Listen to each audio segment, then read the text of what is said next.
Maksudnya terus saya kata itu bisa tuh bang dijabarin sedikit bang, udah bisa jadi ikonnya Imlek gitu loh. Nah Imleknya sendiri gitu sebetulnya kan lebih ke sana sih bang. Kan ya kita tahu gitu misalnya kalau barongsai kan berapa kegiatan kayak pembukaan gitu, itu kan ada juga gitu, cuman kan yang kalau barongsai itu sendiri kan biasanya dalam pembukaan gedung dan orang-orang negatif begitulah. Karena yang nonton itu kan bukan hanya orang Tionghoa. Ya, itu dia. Ya. Pertama yang bentuknya barongsai ya, dari identitas bangsa Indonesia. Dan orang Tionghoa kesini kan jauh sebelum Indonesia ada ya. Ketika Nusantara ini memang masih bentuknya kerajaan-kerajaan, orang Tionghoa sudah menjadi bagian. Mereka sendiri barongsai ini bagi orang Tionghoa adalah bagian dari identitas budaya mereka, ya kan, dan juga perayaan mereka. Ya. Jadi kalau kita lihat menjelang Imlek, aktivitas ini sudah mulai dilakukan oleh orang-orang Tionghoa di berbagai tempat dan itu sudah berlangsung sejak lama. Satu catatan yang kita miliki di museum ini, aktivitasnya itu kalau di Jakarta sendiri yang tercatat dari mulai 1850-an. 1850-an. Ya. Di mana mereka juga diiringi dengan budaya Betawi lainnya kayak tanjidor, beksi ya. Yang ada muatan Tionghoanya juga. Ya, gambang kromong, cokek. Ya. Dibalut jadi ya bang ya. Dibalut. Jadi semua masyarakat misalnya dari Bekasi, dari Kerawang, Depok, Tangerang itu tumpah ruah tuh ke Glodok, Jakarta. Jelang Imlek itu bang? Pas menjelang Imlek sampai Cap Gomeh. Berarti sekitar Panjang, sebulan lebih itu bang? Bisa hampir sebulan. Walaupun perayaannya kan 15 hari ya. Iya. Ya kan sampai ditutup dengan Cap Gomeh, tetapi kemeriahannya bahkan bisa lewat, berlanjut. Bisa lanjut. Belum habis barang itu, belum habis permainan lah, kira-kira begitulah kan. Nah, ini yang kemudian menghidupkan perekonomian, budaya dan hubungan solidaritas. Ulama dalam kitab Bustanus Salatin karangan Syekh Nuruddin Araniri ya. Hewan sejenis seperti kilin ya. Itu disebut nantabuga. Nantabuga berkepala naga, berbadan kuda. Dan turut memikul hidangan kenduri saat pemakaman Sultan Iskandar Sani.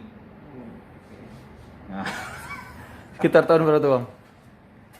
Iskandar Sani bisa kita cari nanti meninggalnya tahun berapa. Nah, di Aceh itu bang? Di Aceh. Ya kan? Jadi hewan yang mirip itu, mirip barongsai gitu mirip, ya, mirip kilin, liong, mirip itu pernah disebutkan oleh ulama besar Aceh Nuruddin Araniri dalam kitabnya Bustanus Salatin. Ini informasi keren ini. Ya kan? Jadi ada kearifan lokal Nusantara yang kok mirip-mirip gitu ya. Ada bang bilang soal barongsai, liong dan pertunjukannya. Tapi kan ada masa-masa di mana perayaan Imlek itu dilarang bang, gitu bang. Itu mungkin bisa diceritain bang gimana akhirnya mereka bisa bertahan dan sekarang identik dengan Imlek yang selama ini, yang sejauh ini kita rasakan gitu bang. Ya, Imlek pada masa Orde Baru kan kita tahu nggak boleh ya. Barongsai juga nggak boleh. Ya. Tapi ada satu kisah menarik yang dicatat di satu media yang kami kumpulkan di museum ini. Itu tahun 78 ya, 70-an akhir lah ya. Itu orang-orang di Medan untuk mengobati rindu akan hadirnya barongsai, kan nggak boleh. Ya. Mereka undang tarian barong dari Bali. Barong Bali. Jauh tuh, perlu biayanya segala macam. Dan ketika itu dimainkan, pemerintah kan nggak bisa larang. Karena ini tradisinya orang Bali. Ya. Itu cerdik juga tuh orang Medan. Wajar orang Medan ini usahanya maju-maju ya. Memang antenanya panjang ya. Sehingga barong ini masuk ke wilayah-wilayah pedalaman Sumatera Utara. Masyarakat juga seolah-olah seperti melihat barongsai, memang ada miripnya. Jadi itu cara orang ya menghadapi, di satu sisi ada tekanan pelarangan, tetapi dia melihat ada penawarnya. Ya. Jadi itu khas Indonesia yang saya nggak tahu beberapa kali di Sumatera Utara, tapi pernah tercatat. Oke. Kelihatannya itu berulang ya, setiap Imlek pasti mereka lakukan itu. Nah itu yang sempat tercatat. Jadi tidak mesti itu hilang begitu saja. Mereka punya cara. Ya. Oke, dan itu dilakukan selama 32 tahun itu lah berarti. Barangkali ya, kalau yang di Medan yang tercatat, yang kita punya ya tahun 78 itu. Ada laporannya. Dan itu sampai akhirnya apa sih? Ada nggak sih maksudnya dampak ketika dari sebelumnya boleh, nggak boleh, dan ketika diperbolehkan kembali itu maksudnya langsung euforianya atau seperti apa? Sih, Bang? Yang dicatat itu, Bang. Satu dampak tradisi barongsai ini itu adalah mengakrabkan, menghangatkan persaudaraan. Kan seorang kumpul menikmati sajian ya. Musik ini kan menyatukan ya. Kesenian ini kan menyatukan. Ya, dari beragam bisa nggak senggol-senggolan gitu ya. Nah, 67 sampai 2000 tahun 2000 ketika Gus Dur mencabut larangan tersebut, ini kan blank. Interaksi kita antar masyarakat, terutama dengan etnis Tionghoa, kan sudah ada sekat. Ya. Paling pun ketemu dagang aja urusannya. Ya. Beli HP, atau beli pecah belah. Ya. Tidak dalam suasana kemeriahan, kehangatan.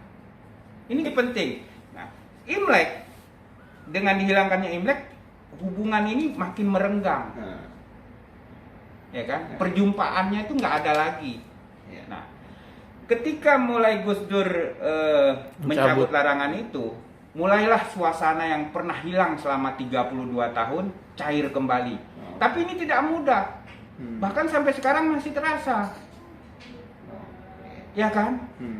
Seperti anak-anak di dalam kampung belum tentu seperti orang tua kita masa lalu. Orang tua kita di masa lalu itu kalau ada atraksi barongsai atau Imlek itu pasti datang, ikut meramaikan. Entah dari mana-mana datangnya.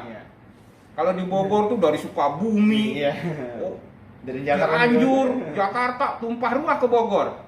Karena dia merasa itu bagian dari perayaan dirinya, bukan hanya orang Tionghoa. Untuk memanggil kembali semangat itu kan lama. Nah, inilah yang terjadi pada hari ini menurut saya. Kalau kita, sayangnya pandemi ya, iya kan?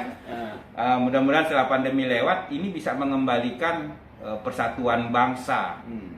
Dan barongsai ini menyatukan kok. Ya kan, pemainnya juga dari berbagai macam orang, penontonnya berbagai macam orang. Nah, ini yang membedakannya. Kalau dulu rasa persatuannya kuat, ya disumbang oleh Imlek juga, ya kan? Nah, setelah ada pelarangan, ada panggung untuk membina persatuan menghilang, ya kan? Nah, kemudian masuk ke era sekarang, kita mulai berbenah lagi, tetapi kan sudah kadung dirusak nih. Bahkan sekarang kan masih ada pelarangan dari pejabat-pejabat tertentu, ya kan? Yang masih menganggap, oh ini tradisi. Karena udah sekian lama kepalanya, masyarakat mungkin nggak masalah, tapi pejabatnya masih aja ada yang kayak gitu. Nah, ini yang kita harus hadapi akibat, walaupun udah dilarang tahun 2000 loh. Ya, tapi prosesnya kan lama, nyembuhin luka ini kan. Traumanya itu masih ya terlalu panjang itu. Terlalu panjang. Itu sih sebenarnya. Ini Bang, dan menarik tadi kan seperti singgung soal Bang, ini mengurangi makna dari Imleknya sendiri nggak sih Bang? Sebetulnya saya nggak melihat ada yang berkurang maknanya, karena hanya cara kita beradaptasi saja, ya. barangkali dengan ada penampilan di berbagai media virtual, ya kan semua mata juga memandang ke arah yang sama, ya kan. Betul. Barangkali yang menyatukan nanti angpaunya bisa datang dari beragam penonton, ya kan. Dari rating yang nonton kan bisa dilihat, ya kan. Seberapa banyak orang nonton berarti sebegitu daya tarik ini. Saya kira saya tidak yakin ya, bahkan menyangkal kalau ini mengurangi makna daripada Imlek. Ini kan alam ya, cobaan alam ya, ada penyesuaian saja. Ya, kita mencari cara gimana nih untuk beradaptasi dengan keadaan. Oke, siap. Nah, Berarti maksudnya bisa dibilang ya ada dan tidak adanya barongsai pun itu makna bukan sesuatu yang mengurangi makna dari Imlek. Iya, Imlek Nah, sendiri, ya. tidak. Bahkan ada beberapa hal yang bisa lebih mengingat kembali. Ya. Jadi mencoba mendalami Imlek ini makna sesungguhnya apa sih? Kan bukan hanya kemeriahannya, Ya, betul. Bukan kayak kemegahannya saja. bukan ya. kemagahannya. Kayak Lebaran, ya Imlekan, Lebaran, Ya. sama itu istilah kita tuh, Nah, ya kan?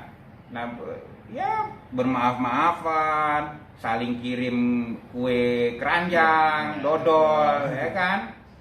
Nggak ada yang terhenti kecuali mendatangi yang tertua. Nah itu yang kan kita keliling sama kayak datengin kakek, datengin om. Tradisi ini yang mungkin berbeda jadi terkonversi menyapanya ya lewat video call. Gitu. Itu sih. Terima kasih sudah nonton. Jangan lupa like, subscribe, dan share ya.